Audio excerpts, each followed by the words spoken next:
जय हिंद मित्रांनो, एक्झाम जागेवर तुम्हा सर्वांचं पुन्हा एकदा स्वागत आहे. मित्रांनो, आजच्या चालू घडामोडीच्या सत्रात आपण नुकत्याच घडलेल्या घटनांवर आधारित MCQची प्रॅक्टिस करणार आहोत. यातील एक एक प्रश्न अत्यंत महत्त्वाचा आहे, त्यासाठी व्हिडिओ शेवटपर्यंत पहा व आपल्या मित्रांसोबत सुद्धा शेअर करा, जेणेकरून येणाऱ्या एक्झाममध्ये त्यांना सुद्धा याचा फायदा होईल. आणि आजच्या व्हिडिओची PDF डाउनलोड करायची असेल तर तुम्ही एक्झाम जागर या टेलिग्राम चॅनलवरून ती डाउनलोड करू शकता. आजची PDF संध्याकाळी 6 वाजता उपलब्ध होईल. चला तर आपण आजच्या सत्राला सुरुवात करूया. पहिला प्रश्न पहा. जागतिक व्यापार संघटनेची 14वी मंत्रिस्तरीय परिषद कोठे पार पडली? तर जागतिक व्यापार संघटनेची 14वी मंत्रिस्तरीय परिषद ही कॅमेरून या देशात पार पडली. कॅमेरूनमधील याऊंडे येथे ही परिषद 26 ते 29 मार्च दरम्यान पार पडलेली आहे.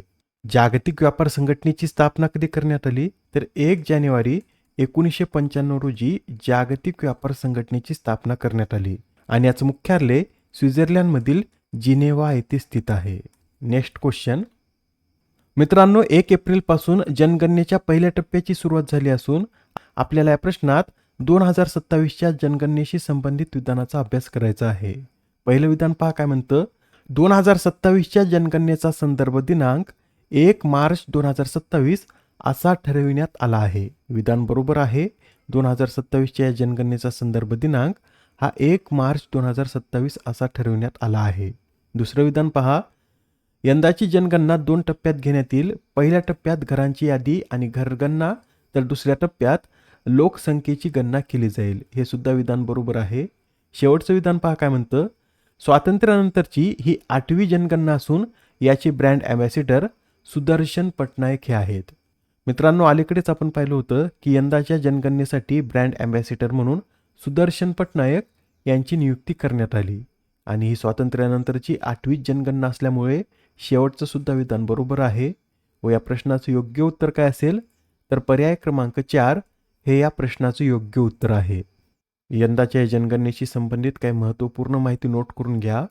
मित्रांनो, केंद्र सरकारने 2027ची जनगणना डिजिटल पद्धतीने 2 टप्प्यात करण्यास मान्यता दिली आहे आणि लडाख, जम्मू काश्मीर, हिमाचल प्रदेश व उत्तराखंड यासारख्या हिमवृष्टी प्रवण क्षेत्रासाठी संदर्भ तारीख ही 1 ऑक्टोबर 2026 अशी निश्चित करण्यात आली आहे.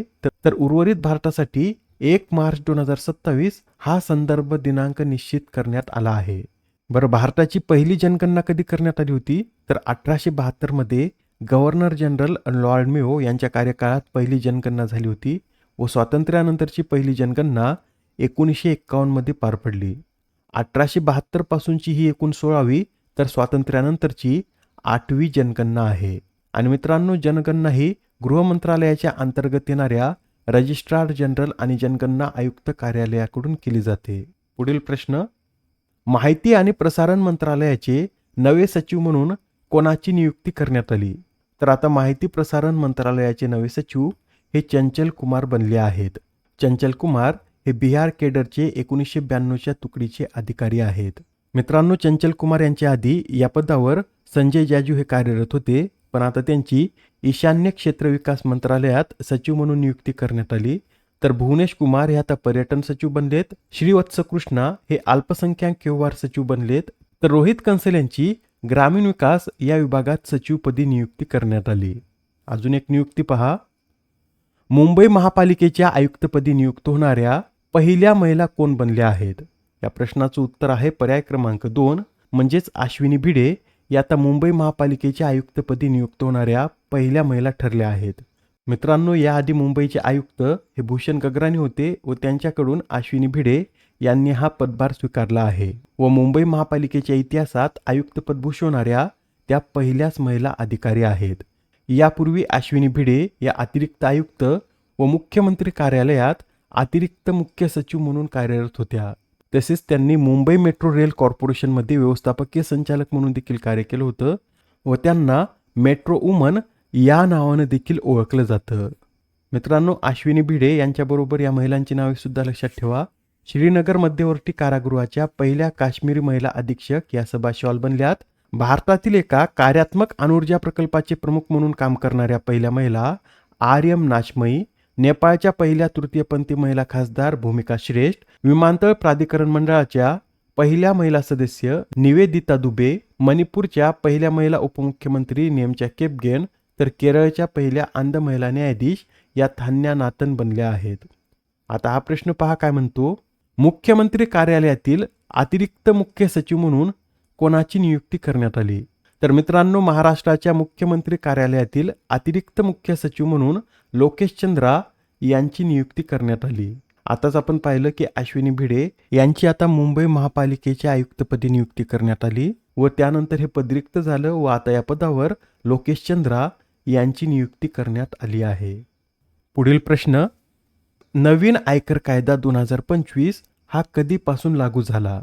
या प्रश्नाचं उत्तर आहे पर्याय क्रमांक 1, म्हणजेच हा नवीन आयकर कायदा आता 1 एप्रिल 2026 पासून लागू झाला आहे. या नवीन कायद्याने 1961च्या कायद्याची जागा घेतली.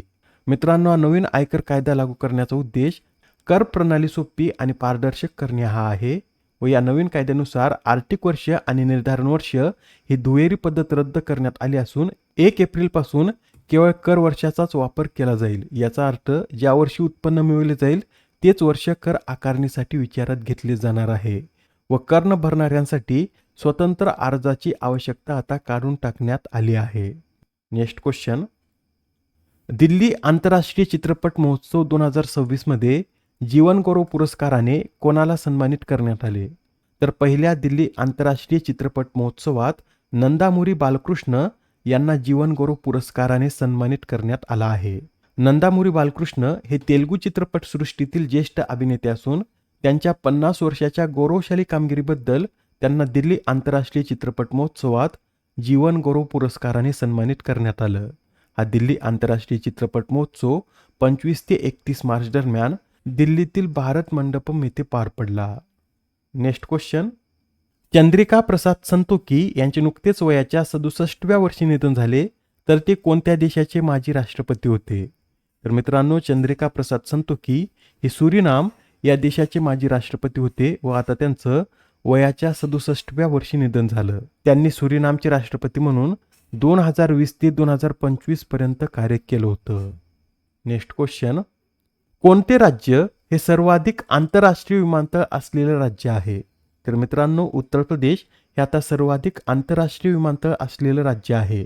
अलीकडेच पंतप्रधान नरेंद्र मोदी यांनी उत्तर प्रदेशातील नोएडा आंतरराष्ट्रीय विमानतळाच्या पहिल्या टप्प्याचं उद्घाटन केलं व हे उत्तर प्रदेशातील एकूण 5वं आंतरराष्ट्रीय विमानतळ असून उत्तर प्रदेश हे आता भारतातील सर्वाधिक आंतरराष्ट्रीय विमानतळ असलेलं राज्य बनलं आहे. आजच्या सत्रामधील शेवटचा प्रश्न पहा, दरवर्षी जागतिक ऑटिझम जागरूकता दिवस कधी साजरा केला जातो? तर दरवर्षी जागतिक ऑटिझम जागरूकता दिवस 2 एप्रिल रोजी साजरा केला जातो. हा दिवस पहिल्यांदा कधी साजरा करण्यात आला?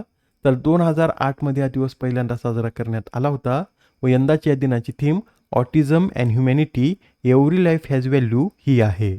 या आधीच्या सत्रात तुमच्यासाठीचा प्रश्न होता, वर्ल्ड आर्चरीद्वारे पॅरा आर्चर ऑफ द इयरने कोणाला सन्मानित करण्यात आले? या प्रश्नाचं उत्तर आहे पर्याय क्रमांक 4, म्हणजे शीतल देवी यांना या पुरस्काराने सन्मानित करण्यात आलं. शीतल देवी यांना 2024 साली अर्जुन पुरस्काराने देखील सन्मानित करण्यात आलं होतं. आजच्या सत्रामधील तुमच्यासाठीचा प्रश्न पहा, अलीकडेच उद्घाटन करण्यात आलेले सम्राट संप्रती वस्तू संग्रहालय कोणत्या राज्यात स्थित आहे? आता या प्रश्नाचं उत्तर कमेंटमध्ये देण्याचा प्रयत्न करा. उत्तर चुकलं तरी काही हरकत नाही, कारण ज्यावेळेस तुम्हाला या प्रश्नाचं योग्य उत्तर माहीत होतं त्यावेळेस हा प्रश्न तुमच्या दीर्घकाळापर्यंत लक्षात राहतो. तर आता पुढच्या सत्रात पुन्हा भेटूया. धन्यवाद.